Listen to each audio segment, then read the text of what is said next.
जय गुरुदेव, जय श्री कृष्णा। हम लोग chapter 5 introduction to Euclid's geometry के क्वेश्चन नंबर 7 में पहुंच चुके हैं। एक्सरसाइज 5.1 का है।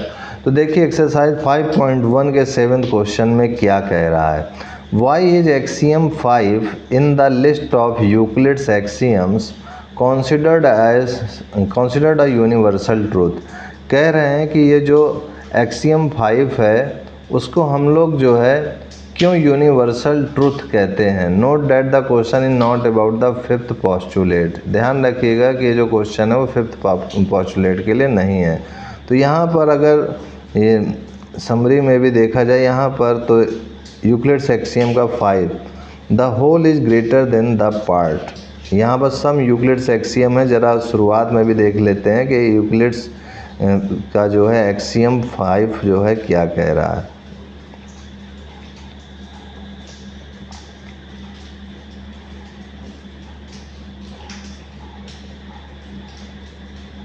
तो ये इसके पोस्टुलेट आ चुके हैं। पोस्टुलेट के बाद हमारा एक्सियम 5 भी आना चाहिए। तो यहाँ पर some of Euclid axiom not in his order are given below, जो कि ऑर्डर में नहीं है लेकिन एक साथ लिखे हुए हैं। Things which are equal to the same thing are equal to one another. If equals are added to equals the wholes are equal. If equals are subtracted from equal the remainders are equal.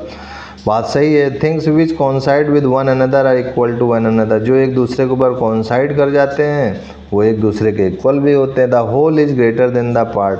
Whole मतलब जो पूरा समूह है, पूरा का पूरा जो part, पूरा का पूरा जो फिगर है वो किसी एक पार्ट से तो बड़ा ही होगा।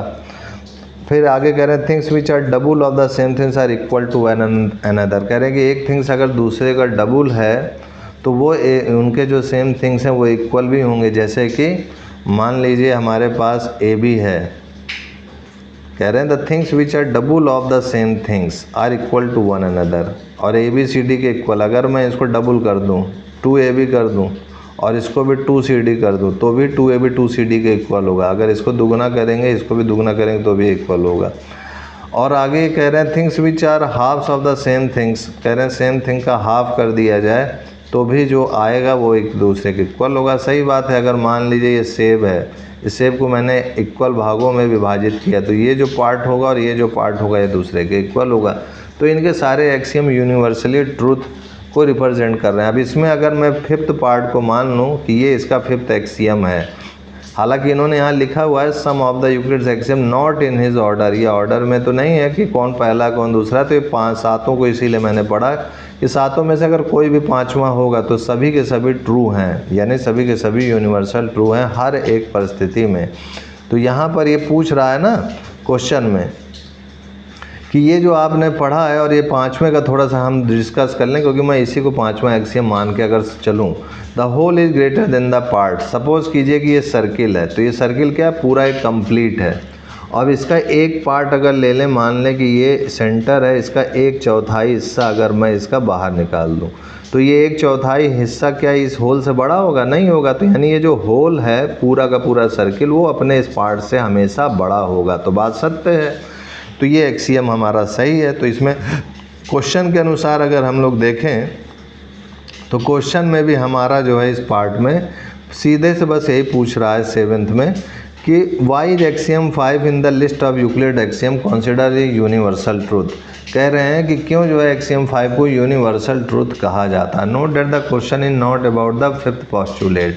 तो यहाँ पर क्यों ट्रूथ हुआ ये समझ में आया आपको? क्योंकि जाहिर सी बात है कि अगर ये होल पार्ट लेंगे उसमें से एक पार्ट हमने अगर इसका निकाल लिया तो होल तो बड़ा होगा ही होगा। तो यहाँ पर आप लिख सकते हैं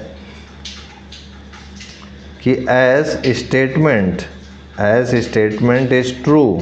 जो भी स्टेटमेंट एक्सियम के हैं वो ट्रू हैं और ट्रू हैं हर सिचुएशन में, in all situations.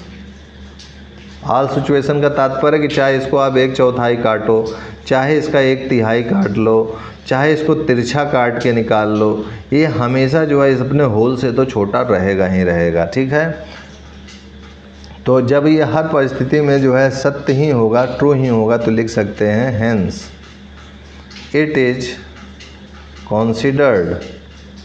considered as a universal truth. Universal truth इसको हम लोग यूनिवर्सल ट्रूथ मान सकते हैं कि ये सत्य है।